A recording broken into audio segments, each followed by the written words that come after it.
रबड़ू पाना भक्ति है, छड़ के सारे वहम भुले के गुरु रिझाना भक्ति है। सदगुरु जी प्रेम से कहना, सब मिलकर बोलो, सतगुरु माता सुरिंदर देव जी महाराज की जय। संगत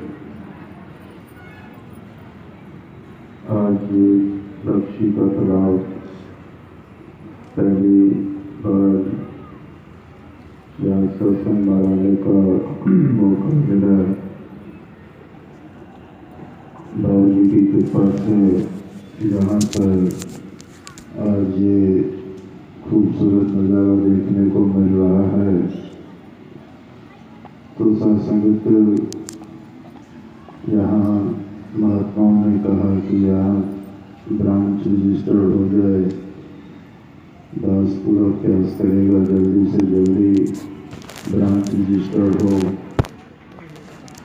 बोला सतगुरु माता सुरिंदर देव जी महाराज की जय। तो सत्संग इसके साथ साथ ये भी कहा गया कि बख्शी का तालाब भक्ति का तालाब हो। सत्संग तालाब तो एक बहुत छोटा सा दायरा होता है, बख्शी का तालाब भक्ति का सागर बन जाए, यही सतगुरु के चरणों में अरदास है। तो सत्संग हमारे बाबू जी मुस्कुराने की बात ही हमेशा करते हैं, मुस्कुराते आइए मुस्कुराते जाइए। आने जाने का यही एक तरीका है। बहुत सुंदर बात है, जब भी इनसे फोन पर बात होती है अपने आप मुस्कुराना आ जाता है। तो सत्संगत ये इनकी नज़ाकत है कि इतना प्यार देते हैं, इतना सत्कार देते हैं। तो सत्संगत एक चुटकुला भी थोड़ा याद आ गया कि लखनऊ एक नवाबों का शहर है। नज़ाकत यहाँ पर कदम कदम पर देखने को मिलती है। 3 नवाब थे, ट्रेन पर सफर करने के लिए स्टेशन पहुंचे। एक के हाथ में बैग था, उसने आवाज़ दी, कुली ये मेरा बैग लेकर चलो। कुली बैग लेकर चल दिया। दूसरे ने कहा कि मैं भी कुछ दूँ। उसके हाथ में छाता था, उसने कहा कुली ये मेरा छाता लेकर चलो। अब जो तीसरा था उसके हाथ में कुछ भी नहीं था। तो उसने सोचा कि अगर मैं नहीं कुछ देता तो मेरी इंसल्ट हो जाएगी, मैं कैसे कंपटीशन करूँगा। तो उसने भी कुली को आवाज़ दी, कुली यहाँ ये मेरी टिकट लेकर चलो। तो सत्संगत ये लखनऊ की नज़ाकत है, एक ऐसा कंपटीशन कि इसी तरह भक्ति में भी यहाँ पर कंपटीशन हो कि भक्ति के नाम पर भी अगर एक महात्मा सेवा ज़्यादा कर रहा है तो हम उससे बढ़कर करें, ना कुछ होते हुए भी फिर भी हम सेवा में हिस्सा लें, सत्संग में हिस्सा लें, सिमरन में हिस्सा लें।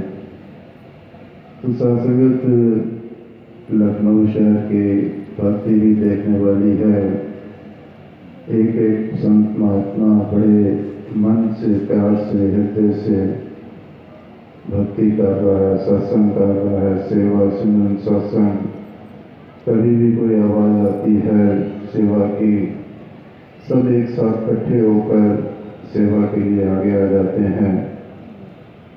तो सत्संगत ये भाव जो हैं इसी तरह बने रहें और आगे बढ़ चढ़कर बनते चले जाएं। आने वाले जो बच्चे हैं वो भी इसी तरह सतगुरु की सेवा में लगें, सतगुरु का आशीर्वाद प्राप्त करें।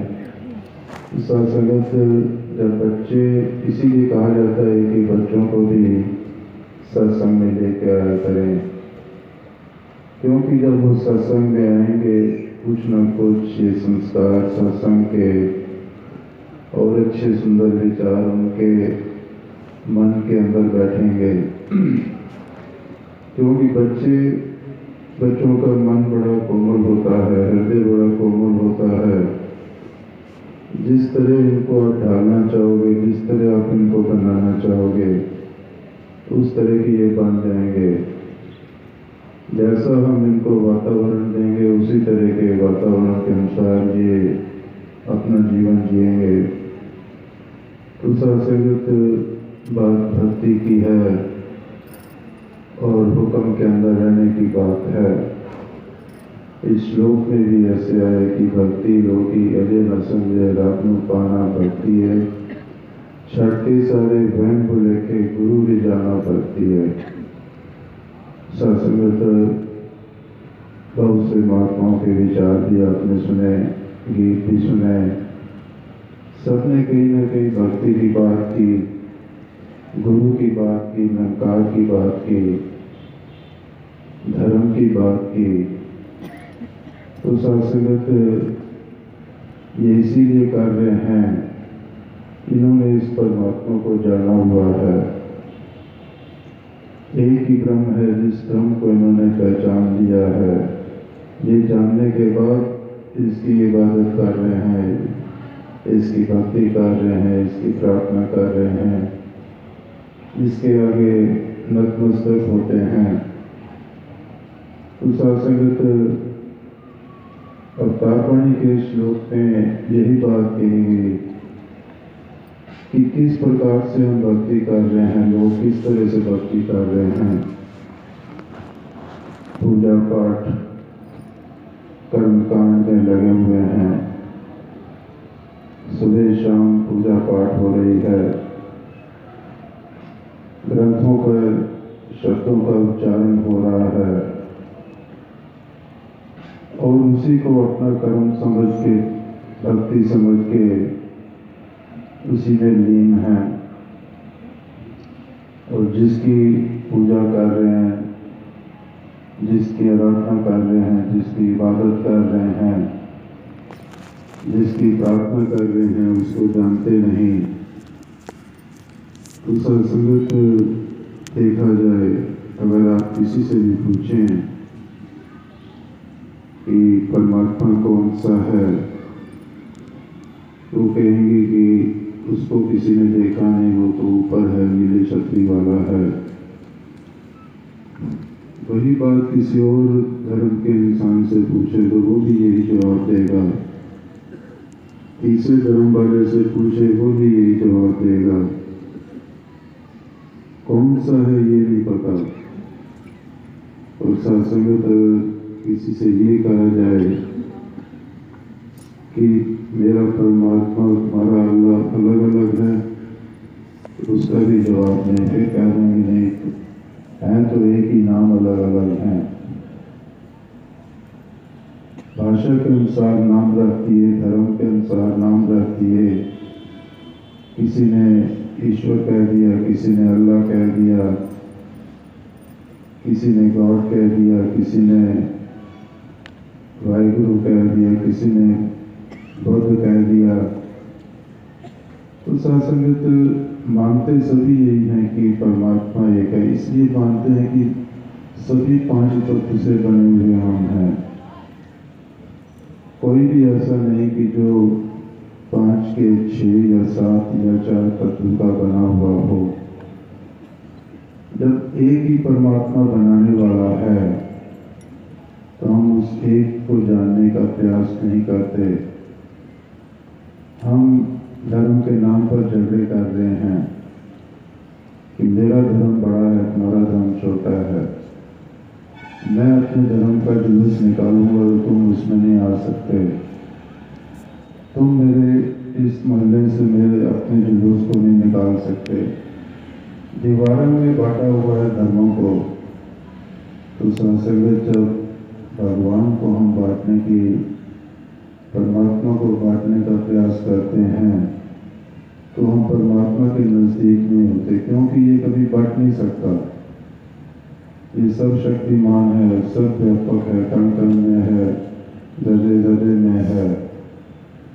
हर जगह विद्यमान है। हम इसके पास नहीं चल के आते, ये हमारे साथ रहता है।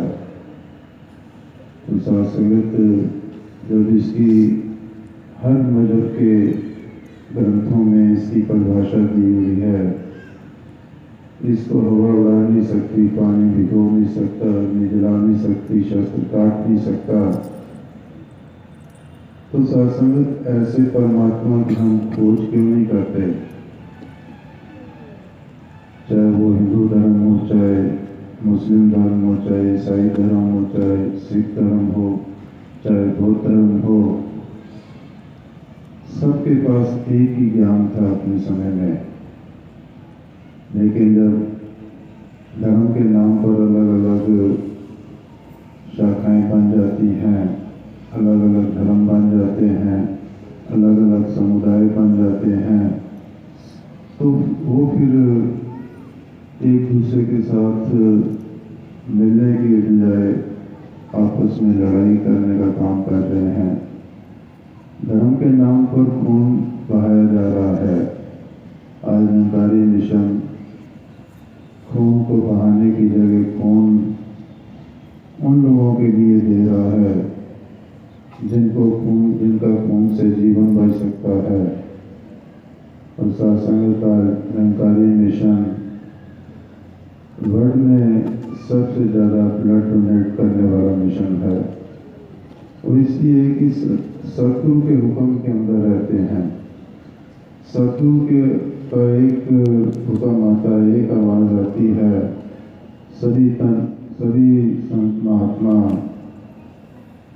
अपना जीवन देने के लिए तैयार रहते हैं।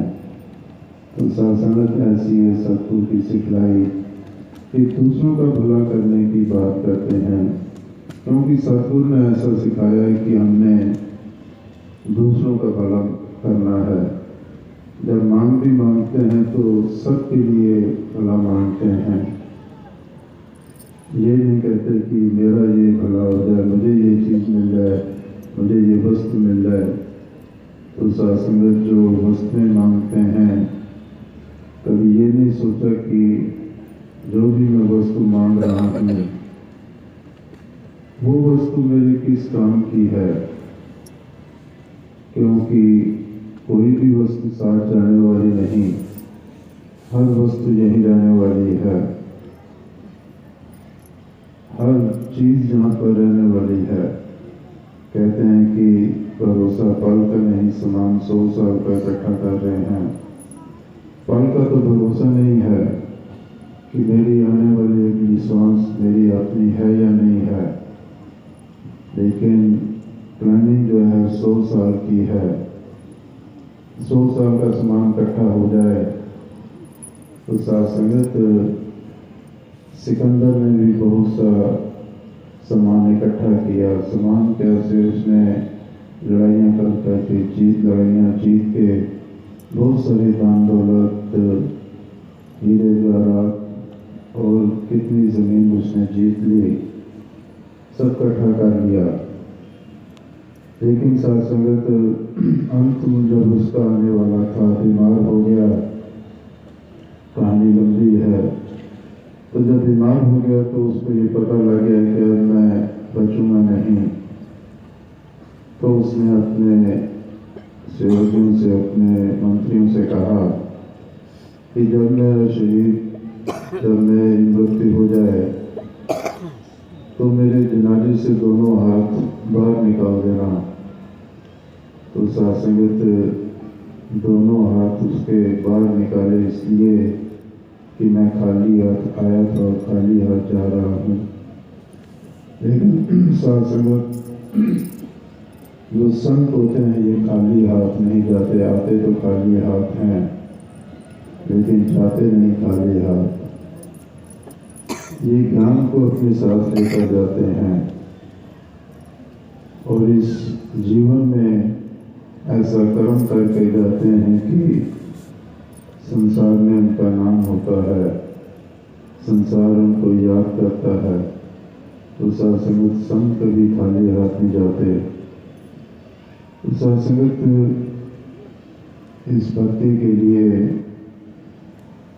यही कहा गया है कि भक्ति लोग की ये न समझे रब न पाना भक्ति है। शाश्वत रब को पाने की बात कही गई है। रब चाहे आप उसको गॉड कह लो, चाहे अल्लाह कह लो, चाहे ईश्वर कह लो, कोई भी नाम ले लो, रब एक ही परमात्मा है, एक ओंकार कहा गया है।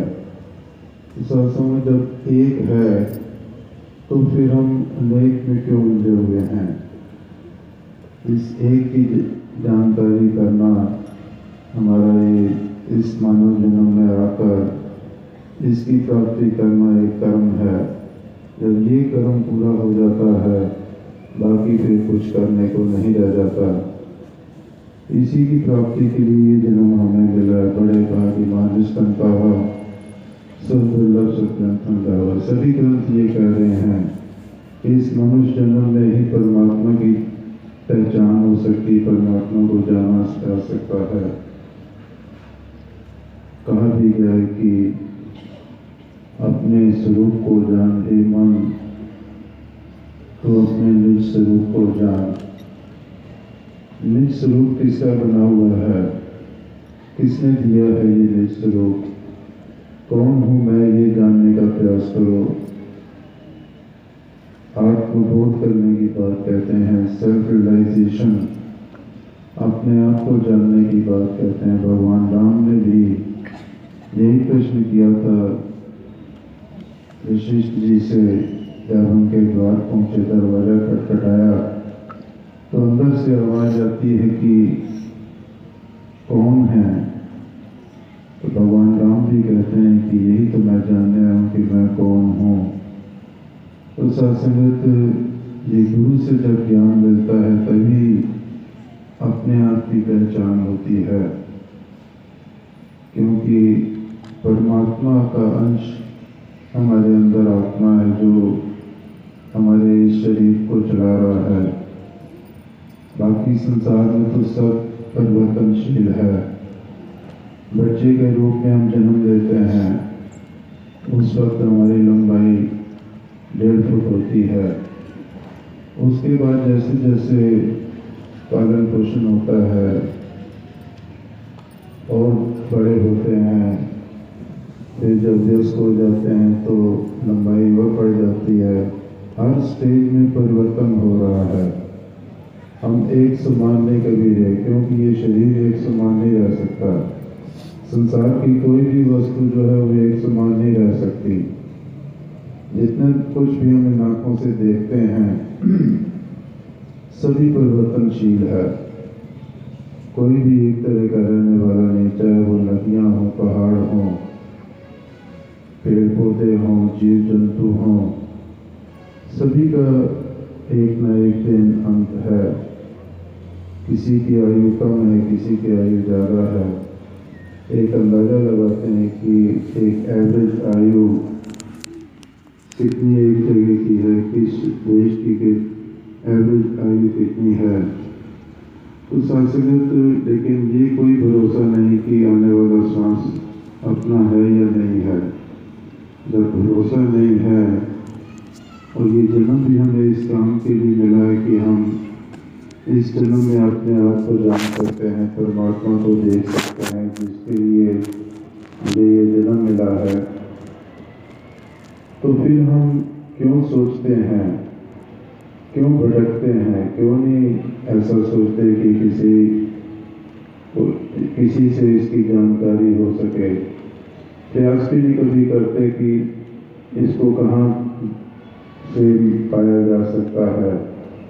प्रयास भी ऐसे करते हैं कि अपने शरीर को कष्ट देते हैं। जंगलों में चले जाएंगे, पहाड़ों में चले जाएंगे, समाधियाँ लगाएंगे। सत्संगत ये कर्म करने से रिद्धि सिद्धि जो प्राप्त कर सकते हैं, लेकिन परमात्मा को नहीं प्राप्त कर सकते। परमात्मा तो इतना नज़दीक है, जिसको हम ढूंढने के लिए जा रहे हैं, उसको तो ढूंढने की जरूरत नहीं। उसको जानने के लिए सतगुरु के पास जाने की जरूरत है, सतगुरु के आगे शीश झुकाने की जरूरत है। ये हमें एक पल में इसके दर्शन करा देता है। क्योंकि कहीं से इसको लाना नहीं होता। कोई ऐसा कार्य नहीं जो लाकर दिखा दिया जाए कि ये परमात्मा है। आज तक जो तुम पूजा पाठ कर रहे हो उसको छोड़कर इस स्वरूप की, इस तस्वीर की पूजा करो, ऐसा नहीं। ऐसा परमात्मा दिखाया जाता है कि जिसको हवा उड़ा नहीं सकती, पानी भिगो नहीं सकता, अग्नि जला नहीं सकती, शस्त्र काट नहीं सकता। ये परिभाषा हमारे ग्रंथों में दी हुई है। तो सत्संगत जब ये ज्ञान मिलता है, इस परिभाषा के साथ मिलाते हैं तो पूरा का पूरा सही पाते हैं। कहीं पर भी एक रत्ती भर भी कहीं फर्क नहीं होता।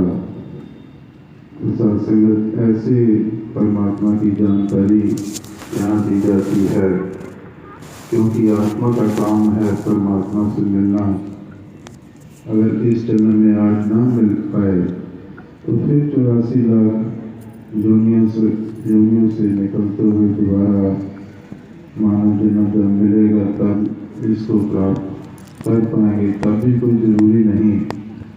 तो सत्संगत ये आत्मा इसी तरह है जैसे पानी की बूंद सागर को पाना चाहती है, क्योंकि कोई भी पानी जो है पहाड़ों से उतर रहा है, अंततः वो सागर में जाकर मिलता है, तभी उसका विशाल रूप बनता है। बूंद भी जो बरसात की गिरती है वो भी ये सोचती है कि मैं सागर के साथ जाकर मिलूं। जब तक सागर के साथ नहीं मिलती है, कहीं इधर उधर मिट्टी में गिरती है, कहीं और गिरती है, फिर वो वाष्प बनकर ऊपर जाती है, फिर वो बरसती है। लेकिन उसका ये ध्यान होता है कि मैं सागर के साथ मिलूं, तो उसके बाद फिर उसको कहीं आना जाना नहीं पड़ेगा। तो सत्संगत ऐसे परमात्मा को जानने की जरूरत है, देखने की जरूरत है, जिससे हम बिल्कुल दूर हैं, जिसको हम पाने के लिए कभी सोचते नहीं।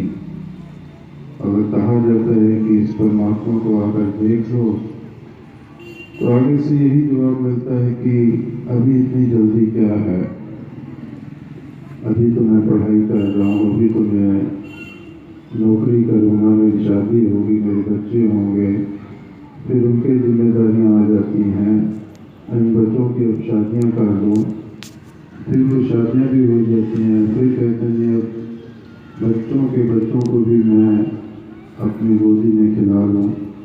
तो सत्संगत इतना समय बीत जाता है, जब शरीर साथ नहीं देता तो फिर वो चार पे तो पड़ जाते हैं और फिर पूछा जाए, कहते हैं अब मैं कहाँ कुछ कर सकता हूँ। तो सत्संगत में सत्य की जब कृपा होती है, तभी परमात्मा को जाना जा सकता है, देखा जा सकता है। राजा जनक ने भी परमात्मा को देखने के लिए, इस ज्ञान को प्राप्त करने के लिए ऋषि मुनियों की सभा बुलाई और ये कहा कि जो मुझे इस परम पिता परमात्मा ब्रह्म का ज्ञान करा देगा, और उसकी भी शर्त रखी गई कि घोड़े के नाल के एक तरफ पैर रखने से दूसरी तरफ जाने तक इतने समय में जो मुझे ज्ञान करा देगा, मैं उसको अपना गुरु मानेगा।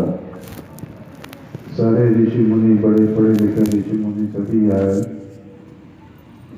सबने मंत्र बताने शुरू कर दिए, साधना बतानी शुरू कर दी, लेकिन वो शब्द जो पूरी नहीं हो पा रही थी। तो फिर किसी ने कहा कि अष्टवक्र एक मुनि हैं, उनको भी देख लिया जाए। उनको बुलाया गया। अष्टवक्र उनका नाम इसलिए था कि वो 8 अंग उनके टेढ़े थे, सीधे खड़े नहीं हो सकते थे, रूप थे, लेकिन सत्संगत जब वो आए तो लोग देखकर उनको हंसने लगे। उन्होंने इस चीज की प्रेरणा की और राजा जनक को ये ज्ञान दे दिया। जब घोड़े की राल पर पैर रखा, जैसे ही पैर रखा तो ये इशारा कर दिया, ये निरंकार है, ये परमात्मा है, ये ब्रह्म है, मिला लो इसको अपनी कसौटी से। हर तरह से ये खरा उतरेगा, क्योंकि सत्संगत ये असीम है, ना इसका आदि है, ना मध्य है, ना अंत है। आज सच, जुगाड़ सच, है भी सच, नानक होसे भी सच। जो आदिकाल से सच है, आज भी सच है, आगे भी सच रहेगा। युगों के युग बदल गए, लेकिन ये अपनी जगह पर है। इंसान ने बहुत सारे विकास कर लिए, परमात्मा ने तो इंसान को धरती पर साधन दे दिए, लेकिन उनका विकास इंसान ने खुद किया। इंसान की बुद्धि जो है, चेतनता जो है, उसके अनुसार ये संसारिक विकास तो करता रहा, लेकिन जब परमात्मा को जानने की बात आई, उस तरफ विकास नहीं किया, उस तरफ नहीं सोचा कि कौन सा परमात्मा है। उस वक्त यही सोचा कि जो मेरे पूर्वज करते चले आ रहे थे, जिस तरह से वो पूजा पाठ, प्रार्थना, साधना, इबादत करते आए, उसी अनुसार वो अपना कर्म करता चला गया। लेकिन सत्संगत ये भी परमात्मा तभी मिल पाता है जब जिज्ञासा मन के अंदर हो।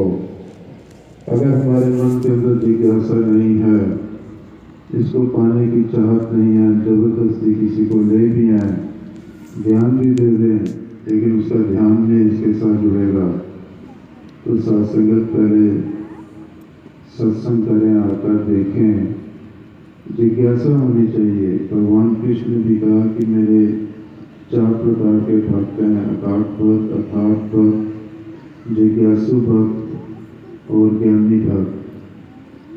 पहले वाले जो भक्त हैं वो भय के कारण पूजा पाठ कर रहे हैं, तो उस भक्त का भी कोई लाभ नहीं। दूसरे प्रकार के जो भक्त हैं वो इबादत कर रहे हैं, प्रार्थना कर रहे हैं, पूजा पाठ कर रहे हैं, वो धन और शोहरत के लिए ये कर्म कर रहे हैं कि मेरा धन कम ना हो जाए, मेरी शोहरत समाज में कम ना हो जाए। वो इस चीज़ को बचाने के लिए पूजा पाठ कर्म में कर रहे हैं। तीसरे प्रकार के भक्त जिज्ञासु भक्त के लिए कहा गया, जिज्ञासु भक्त वो हैं जो मुझे जानने की कोशिश करते हैं कि मेरा असली स्वरूप क्या है। तो सत्संगत उसके बाद कहा कि चौथे प्रकार के ऐसे भक्त हैं जिनको ज्ञानी भक्त कहा गया, जो मुझ में सबको देखते हैं और सब में मुझको देखते हैं। क्योंकि सत्संगत जब ज्ञान मिल जाता है, इस सब में ये निरंकार नजर आता है, सब में ये गुरु का रूप नजर आता है। तो इस तरह सत्संगत भगवान कृष्ण ने भी ये बात कही, लेकिन सत्संगत हम फिर भी जानने का प्रयास नहीं करते। इसी तरह ये कहा गया कि भक्ति लोगी अजय न संदेह, रघु पाना भक्ति है, छठ के सारे बहन को लेके गुरु ले जाना भक्ति है। तो सत्संगत जब गुरु से ज्ञान प्राप्त कर लेते हैं, फिर गुरु को रिझाने की बात आ जाती है। गुरु को रिझाने का भाव ये नहीं कि हम गुरु को वस्त्र में भेंट कर दें तो गुरु रिझ जाएगा। नहीं, सत्संगत गुरु तब रिझता है जब हम गुरु के हुक्म को मानते हैं। गुरु का हुक्म भी कोई ऐसा हुक्म नहीं होता कि हमसे बहुत कुछ वो ले लेगा। गुरु भी ऐसा हुक्म करता है कि मानव से प्यार करे, एक दूसरे का आदर सत्कार करे, एक दूसरे के साथ मिलवतन की भावना हो, ईर्ष्या नफरत द्वेष से दूर हो, जातिवादी के बंधनों से दूर हो, खान पीन पहनने से नफरत न करे। तो शास्त्र में जब इस तरह के भाव होते हैं तब गुरु रीझता है। जब इस तरह के भाव आएंगे तो फिर संगत में भी मन लगेगा। संगत में भी आकर इसकी जो उपमा सुनते हैं, इसके जो गुणगान करते हैं, वो फिर मन को बहुत पाते हैं। तो संगत भी करना जरूरी है। ज्ञान लेने के बाद हम संगत जब करते हैं तभी हमारा विश्वास इस ज्ञान पर टिका रहता है। नहीं तो संगत अगर हम ज्ञान लेने के बाद संगत नहीं करते तो फिर ये ज्ञान जो है हृदय में नहीं बस पाता, नहीं टिक पाता। तो संगत ये जीवन चलाने का तरीका सतगुरु ने हमें बता दिया कि किस तरह हमने अपने जीवन को चलाना है। हर हाल में खुश रहना है, हर हाल में इसका शुक्राना अदा करना है। तो सत्संग जब इस तरह का हम कर्म करते हैं तो फिर सतगुरु प्रसन्न होता है, खुश होता है, जीतता है। तो सत्संग कृपा करो कि हम सतगुरु को रिझा सकें, सतगुरु के हर वचन को हूबहू मान सकें। सत्संगत इसी तरह फिर हमारा जीवन जो है एक सुंदर जीवन बनता है। लोग जीवन जीने की कला सीखने के लिए भी क्लासें अटेंड करते हैं। आर्ट ऑफ लिविंग सीखने के लिए भी पैसे देकर क्लासें अटेंड करते हैं। तो सत्संग उन क्लासों में भी क्या कहा जाता है कि आप हमेशा प्रसन्न रहो, खुश रहो, मुस्कुराते रहो। क्योंकि सत्संग मुस्कुराने की बात इसलिए कही जाती है कि मुस्कुराने से शरीर के बहुत सारे रोग दूर होते हैं।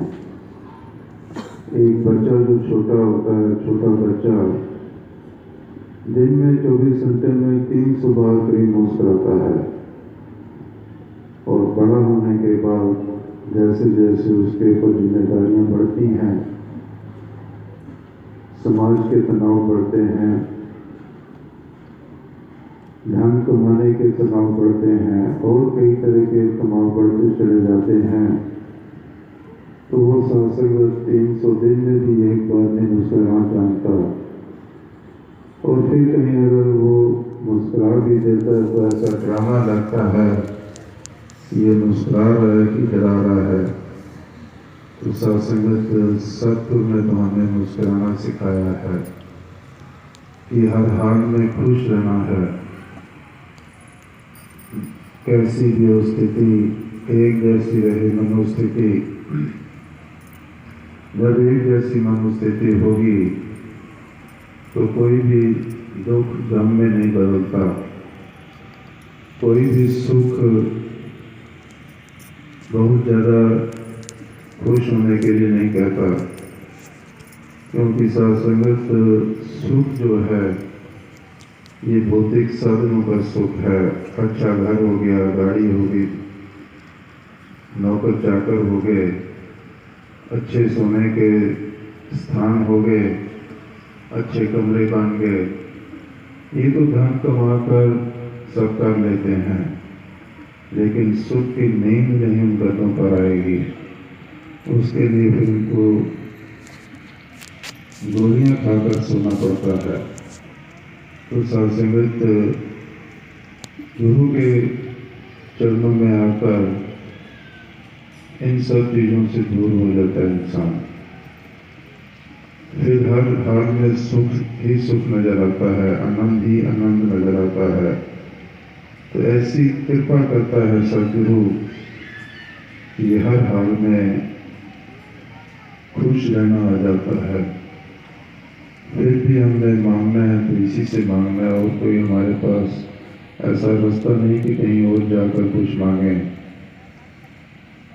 हर वक्त ऐसी मांग करें कि हे दाता, जिसमें तू मुझे सुखी रखना चाहता है वो मेरी मांग पूरी कर दे। और सबके लिए मांग मांगते हैं, इसीलिए मांगते हैं कि सबके साथ मेरा अपना भी भला हो जाएगा। तो शास्त्र में जब ऐसी मांग मांगते हैं तो सतो खुश होता है, जीतता है। जी एकनू मन्ना एकनू टकना एकनू पाना भक्ति है, बाकी सारे कर्म छोड़ दे कर्म कमाना भक्ति है। तो सत्संग एक को देखना, एक को मानना, एक को मानो एक हो जाओ, ये बाबा जी का स्लोगन था। और इसीलिए एक को मानने की बात कही गई कि परमात्मा पूरे ब्रह्मांड में एक है। जिस धरती के ऊपर हम जैसे हमारा जीवन चल रहा है, इस तरह की लाखों करोड़ों धरतियां हैं, लाखों करोड़ों सूर्य हैं, वो सब इसी ब्रह्म के अंदर समाये हुए हैं। इस ब्रह्म के हुक्म से ही सारे चल रहे हैं। दिन और रात भी इसकी हुक्म के अंदर हो रहा है। कहते हैं कि इसके हुक्म के बिना पत्ता भी नहीं हिलता। तो साथ संगत ये कितना हसीन है, कितना बड़ा है। एक चींटी को भी ये भोजन देता है और एक हाथी को भी ये भोजन देता है। तो साथ संगत ये सबके लिए एक समान है, लेकिन हम इसको एक मानकर नहीं चलते। इसीलिए नहीं मानते कि हमें इसका बोध ही नहीं है। जब इसका बोध होता है तब फिर हम इसको मानते हैं, तब फिर हम एक करके मानते हैं, एक को ही मानने की बात करते हैं, फिर दूसरे की बात नहीं होती, क्योंकि एक ही परमात्मा है। तो साथ संगत शंकर जी ने कहा कि एक को मानो, एक को जानो, एक हो जाओ। जी बेरंगारे रूप आए वाणी जो फरमाया है, कहे अवतार में भूप भूरी रमे राम पाया है। तो सत्संगत फिर अंत में शंकर जी ने फरमाया कि बेरंगा है, बेरूपा है, इसका कोई रंग नहीं, रूप नहीं, आकार नहीं। बेरंगा है, बेरूपा है, पानी जो फरमाया, पानी का भाव गुरु नानक देव जी ने भी इसकी उपमा की, इसका बखान किया कि ये कैसा है। वाणी में भी यही चीज फरमाई गई। लेकिन साथ संगत हम वाणियों के वचन को सुनते हैं, बड़े श्रद्धा से सुनते हैं, बड़ी श्रद्धा से गाते भी हैं, लेकिन उसके ऊपर अमल नहीं करते। चाहे कोई भी धर्म ग्रंथ हो, उनके वचन हम सुनते हैं, उनकी कथाएं हम सुनते हैं। जो हो चुका है पिछले युगों में, उन बातों को सुनने के बाद, सुनने से कानों को तो बहुत अच्छा रस लगता है, रस मिलता है कानों को, सुनने में भी कहानियाँ अच्छी लगती हैं। लेकिन उनमें जो लिखा हुआ है, जिसके लिए प्रेरणा दी जा रही है कि इंसान को ऐसा कर्म कर, तब तो इस परमात्मा को पा सकेगा। क्योंकि परमात्मा को पाने के बाद ही मोक्ष है, इससे पहले मोक्ष मिलने वाली नहीं। कहा भी गया है कि एक राम दशरथ का बेटा, एक राम घट में बेटा, एक राम जग से न्यारा, एक राम का सकल पसारा। तो सत्संगत हम तो उस राम को की पूजा कर रहे हैं जो राजा दशरथ का बेटा राम था। उसके स्वरूप के, उसके आकार को काल्पनिक रूप देकर उसी की पूजा कर रहे हैं। उस राम की पूजा नहीं कर रहे जो घट घट में है। घट घट का भाव ये है कि हर इंसान के अंदर यही राम है, और जिसका सकल प्रसार है, जो हर जगह है। कोई ऐसा स्थान खाली नहीं जहाँ पर ना हो, और जो सारे जग से न्यारा है, जिसका कोई रूप रंग आकार नहीं, फिर भी ये विद्यमान है। संगत ऐसे राम की बात कही गई, लेकिन हम आज राजा दशरथ के पुत्र राम की बात करते हैं, क्योंकि राजा दशरथ को भी मोक्ष नहीं मिली थी। उन्होंने भी अपने बेटे को भगवान नहीं समझा था। तो शासन कहानियाँ तो बहुत लंबी हैं, अगर उन पर जाएंगे तो बहुत समय बीत जाएगा। समय भी काफ़ी आगे बढ़ चुका है। तो एक बार सतगुरु माता जी के चरणों में फिर ये अरदास बनती है कि महात्मा ने यहाँ पर इस तरह का विशाल सत्संग का आयोजन किया। पिछले 16 वर्षों से इसी स्थान पर सत्संग 2 अक्टूबर को होता आया है। ये इसी तरह आगे और बढ़ता जाए और ये प्यार मोहब्बत का ये दीप चलते चले जाएं। इसी तरह ये ज्ञान आगे बढ़ता चला जाए। जैसे कहा भी गया कि दीप से दीप चलाते चलो, प्यार की गंगा बहाते चलो। जैसे जैसे हम और महात्माओं को प्रेरित करेंगे कि आकर इस ज्ञान को प्राप्त कर लो, क्योंकि वो बुझे हुए दीप हैं, आप चलते हुए दीप हो, आपसे वो बुझा हुआ दीप जल जाएगा। तो शासन में बुझे हुए दीप से कोई दीप नहीं जलाया जा सकता। जलते हुए दीप से अनेकों दीप जलाए जा सकते हैं। तो यही प्रयास करना है कि सत्संग के संदेश को घर घर तक पहुंचाने का प्रयास करें।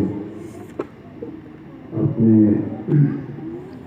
मित्रों से, दोस्तों से और भी जो मिलने वाले हैं उनको ये प्रेरणा दें कि आप हमारे सत्संग में आओ।